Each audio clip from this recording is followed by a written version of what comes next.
few people in the care home, one gentleman who wasn't really saying anything, he was engaged in looking at the pictures, and we told him that John Aldridge was coming, and I don't think he really believed us. He looked up, saw John, and immediately started singing You'll Never Walk Alone, and he was really happy, started engaging in conversation with John, and that's just, like you said, the power of sport, isn't it?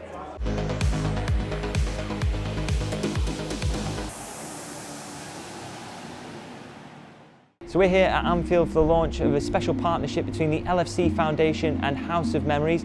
House of Memories is an app that's aimed at people living with dementia, hoping to spark memories for them through their passions such as football. Now we've got some LFC legends inside who have helped put these memories together for Liverpool supporters, and we're going to go inside and find out a little bit more about it.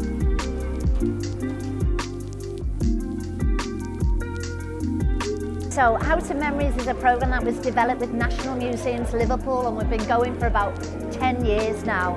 And it's designed to help people living with dementia access memories from their past. My wife actually worked in dementia about 20 years ago, and her most pleasing aspect of it was working with the families.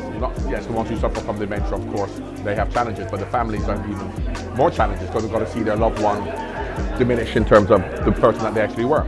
I don't think there'll be too many families who have not suffered from one person in their family, and you know what it is. You know, my wife's mum, she had it. It's such a difficult time, not just the person obviously involved, but the family as a whole. So of course, when House of Memories decided to get involved with Liverpool Football Club, and the first football club to do so, I was more than happy to do so because I understand how important it is. From a social point of view, not from a football point of view. And we created a steering group, so we had former players, Becky Easton, John Barnes, Emma Case and the Red Archive. We obviously invited the museum because we know that they have all the memories and the artefacts. And then we came together to say, well actually, we need to choose 100 images for the app.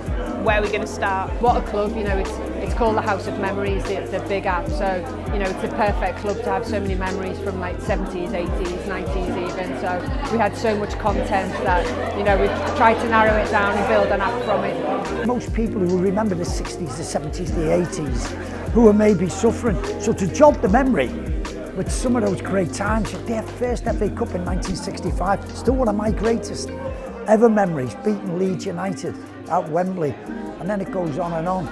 There were a few people in the care home, one gentleman who wasn't really saying anything, he was engaged in looking at the pictures, and we told him that John Aldridge was coming, and I don't think he really believed us. He looked up, saw John, and immediately started singing You'll Never Walk Alone, and he was really happy, started engaging in conversation with John, and that's just, like you said, the power of sport, isn't it? Quite a few of the former players have dementia themselves, and it was something that the players really wanted to be involved in.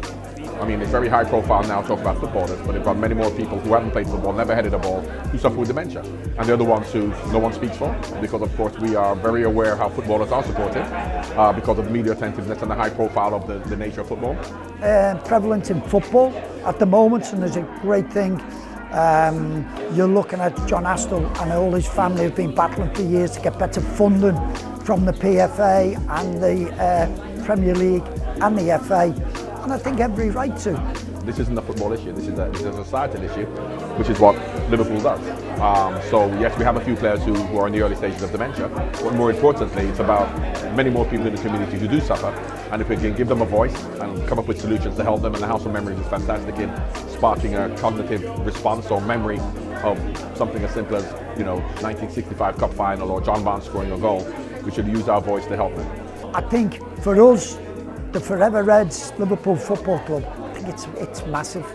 As I say, for our community, which is a whole, it's, if you want the Anfield area, but it's for the whole of Liverpool. I think it's great for the money that goes towards the Alzheimer's Society. I just think it's a fantastic feat.